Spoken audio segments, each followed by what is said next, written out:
सिंहस्थ कुंभमेळा अंतर्गत विकास कामे करताना कामे उपयुक्त व दर्जेदार व्हावी याकरिता सदर समितीवर साधू समाज व स्थानिक नागरिकांची नेमणूक करण्यात यावी। कामे करताना सर्व आखाड्याच्या प्रतिनिधींशी चर्चा करावी तसेच स्थानिक नागरिकांच्या अपेक्षा जाणून घ्याव्यात अशी मागणी शिवसेना शिंदे गटाचे तालुकाध्यक्ष सुरेश तात्या गंगापुत्र या उपस्थितीत सर्वांनी एकमुखी पाठिंबा दिला। श्री पंचायती आनंद आखाड्याचे महंत शंकरानंद सरस्वती महाराज यांच्या सत्कार सोहळ्याप्रसंगी ते बोलत होते। षडदर्शन आखाडा परिषदेचे अध्यक्ष ब्रह्मलीन श्री महंत सागरानंद सरस्वती यांचे वृद्ध काळाने निधन झाल्याने तपोनिधी श्री पंचायती आनंद आखाड्याच्या अध्यक्षपदी त्यांचे उत्तराधिकारी श्री महंत शंकरानंद सरस्वती यांची निवड करण्यात आली। या कारणास्तव नगरीच्या वतीने त्यांच्या सत्काराचे आयोजन करण्यात आले होते। श्रीनाथची टॉवर येथे संपन्न झालेल्या कार्यक्रमाचे आयोजक सुरेश तात्या गंगापुत्र, लक्ष्मीकांत तेटे, शिरीष जोशी हे होते। कार्यक्रमासाठी प्रमुख अतिथी म्हणून कैलास मठाचे मठाधिपती महामंडलेश्वर संविधानंद सरस्वती व माजी खासदार हेमंत गोडसे हे होते। सिंहस्थ कुंभमेळा कामाचा प्रारूप आखाडा दाखविण्यासाठी व नागरिकांचे मते जाणून घेण्यासाठी नगर परिषदेच्या सभागृहात नुकतीच एका बैठकीचे आयोजन करण्यात आले होते। मात्र कुंभमेळ्याच्या अग्रस्थानी असलेल्या साधू संतांना या बैठकीचे आमंत्रण नव्हते। या कारणास्तव मी बैठकीला गेलो नाही असे प्रतिपादन सुरेश गंगापुत्र यांनी प्रास्ताविक करताना सांगितले। वाढदिवस एक औचित्य होते, मात्र कुंभमेळा संदर्भात साधू संतांशी चर्चा व्हावी हा या सत्कार सोहळ्यामागील हेतू असल्याचे गंगापुत्र यांनी सांगितले। यावेळी लक्ष्मीकांत तेटे, गिरीश जोशी, पुरोहित संघाचे अध्यक्ष तथा त्र्यंबकेश्वर देवस्थान ट्रस्टचे विश्वस्त मनोज तेटे, स्वप्नील शेलार, रवी भोये आदींनी आपले मनोगत व्यक्त केले। खऱ्या अर्थाने त्यांच्यावर मोठी जबाबदारी या ठिकाणी संपूर्ण गावची मग ती विकासाच्या माध्यमातून असेल, आखाडा परिषदच्या माध्यमातून असेल, ती पार पाडण्याची जबाबदारी तपोनिधी श्री आनंद आखाडा पंचायती 1008 महंत स्वामी शंकरानंद सरस्वती महाराज यांची आखाडा परिषद आनंद आखाड्याच्या अध्यक्षपदी निवड झाली आणि ती निवडीचा कार्यक्रम त्र्यंबकेश्वर मध्ये प्रामुख्याने अत्यंत भव्य दिव्य असा करायचा होता, पण पावसाच्या कारणास्तव आपण या ठिकाणी महाराजांच्या उपस्थितीमध्ये या ठिकाणी संपन्न होत आहे। ज्यावेळेस आम्ही कैलास मठामध्ये गेलो आणि महाराजांना आम्ही विनंती केली का मानतो आणि आमच्या त्र्यंबक गावामध्ये सर्वच गावकरी साधू बद्दल आदर ठेवतात आणि प्रेमच देता यामध्ये तीळ मात्र शंका नाही। आणि आताच आमच्या भगवतानंद गिरीजी महाराजांनी देवस्थान ट्रस्ट बद्दल बोलले। महाराज ठीक आहे, हरकत नाही की जे झालं असेल मागचं आपण बघूया, पण जी ट्रस्टी आहे ते आपलेच आहे, आपले भाऊ आहे, आपले मुलं आहे, आपण त्यांना सांगूया आणि ते आपण निश्चित ऐकतील असा मी विश्वास देतो।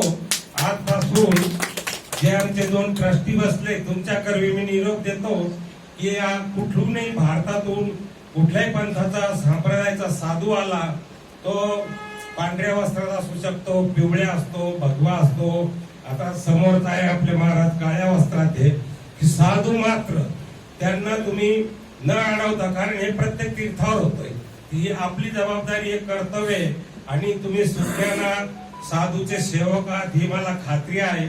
यापुढे तुम्ही दक्षता बाळगाल आणि बाळगतील अशी मी त्यांच्या वतीने निकाल करके और स्वामी जी का जो सम्मान आज किए हम स्वामी सागरानंद जी महाराज, तो हमारे लिए पिता तुल्य थे वो, और निश्चित रूप से हम उनके साथ इतना मजाक किया करते थे, स्वामी जी तो हमेशा देखते थे जैसे एक छोटा बच्चा मजाक उनके साथ पिता के साथ में बात करता है, बोलता है, ऐसे उनके साथ में हमारा संबंध था। बहुत हमको उनका आशीर्वाद भी मिला और उसी स्वरूप में स्वामी शंकरानंद जी महाराज भी है।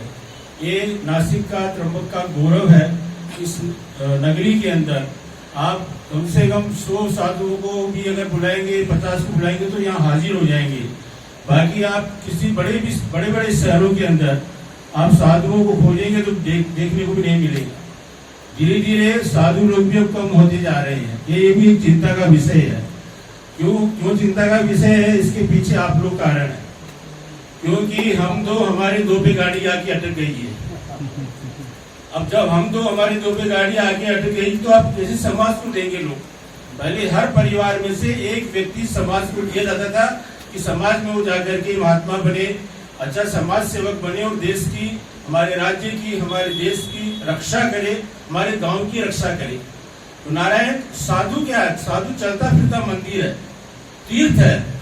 तीर्थ के दर्शन करने के बाद तो समय आने पर फल मिलता है, पर साधुओं के लिए लिखा है कि सद्य जात, यानी आप दर्शन करेंगे और तुरंत फल मिलेगा आपको। चंदनम शीतलम लोके चंदनादपि चंद्रमा, और चंद्र चंद्रयोर मध्य शीतला साधु संगति। कहते हैं संसार में चंद्रमा बहुत शीतल है, चंद्रमा से भी चंदन बहुत शीतल है, पर इन दोनों से भी ज्यादा कोई अगर शीतल है तो वह साधु संगति, साधुओं का आशीर्वाद अगर आपके हमारे जीवन में है तो निश्चित रूप से आप मान के चलिए कि हमारे जीवन का मंगल ही मंगल है। या अगोदरच तात्यांनी सांगितलं की आपण सर्वच आखाड्यांची एक प्रत्येक म्हणजे त्र्यंबकेश्वरला एक समिती असावी, नाशिकची एक समिती असावी, जेणेकरून जे काही भाविक येतील आणि ज्या भाविकांना ज्या ज्या काही अडीअडचणी किंवा ज्या काही सोयी सुविधा लागत्या अशा सगळ्या सोयी सुविधा मिळवण्यासाठी आपण ज्या प्रकारे जास्तीत जास्त सूचना त्या ठिकाणी करू, मला असं वाटतं का तेवढा त्रास आणि तेवढी सोय त्या आपल्या सर्वच येणाऱ्या भाविकांची त्या ठिकाणी होत असते। सिंहस्थ कुंभमेळा म्हटला की आपल्या संपूर्ण देशाचा नव्हे तर एक विश्वाचा एक मोठा उत्सव असतो आणि त्यामध्ये भारतातून नव्हे तर परदेशातून देखील या ठिकाणी लोक सहभागी होत असतात। यानंतर माजी खासदार हेमंत गोडसे यांनी आपले मनोगत व्यक्त करताना सांगितले की आजची बैठक बघून कुंभमेळ्याला प्रारंभ झाल्यासारखे वाटते। कुंभमेळा हा वैश्विक सोहळा आहे, साधू संतांच्या पदस्पर्शामुळे भूमी पवित्र होते, असे सांगून त्र्यंबक नाशिक सिमेंट कॉन्क्रीटच्या रस्त्यासाठी 380 कोटी रुपये मंजूर झाल्याची माहिती त्यांनी दिली। यानंतर प्रमुख अतिथींच्या हस्ते महंत शंकरानंद सरस्वती यांचा शाल, श्रीफळ, पुष्पहार व स्मृतिचिन्ह देऊन सत्कार करण्यात आला। तसेच नगरीतील विविध नागरिकांनी महंतांचा सत्कार केला। यानंतर आयोजकांच्या वतीने प्रमुख अतिथींचा यथोचित सत्कार करण्यात आला। महामंडलेश्वर स्वामी सविदानंद महाराज यांनी आपले मनोगत व्यक्त करताना सांगितले की कुंभमेळा कामाअंतर्गत नाशिक पासून त्र्यंबकेश्वर पर्यंत चांगला रस्ता व्हावा, रस्त्याच्या दुतर्फा उत्तम विद्युत व्यवस्था करावी, ठराविक अंतरावर त्र्यंबकेश्वर मधील विविध देवस्थान भोलेनाथांचे धार्मिक महात्म्य फलक लावावेत, नगरीच्या वेशीवर भव्य दिव्य कुंभ महाद्वाराची निर्मिती करावी, नगरीमध्ये उत्कृष्ट स्वच्छता ठेवावी, ज्यामुळे येणारे भाविक नगरीचे गुणगान गातील। सत्काराला उत्तर देताना महंत शंकरानंद यांनी सांगितले की गेली 40 ते 45 वर्षांपासून माझे येथे वास्तव्य आहे, संपूर्ण नगरी मला कुटुंबासारखी आहे, त्यामुळे कुंभमेळा यशस्वीपणे पार पडणार यात शंका नाही।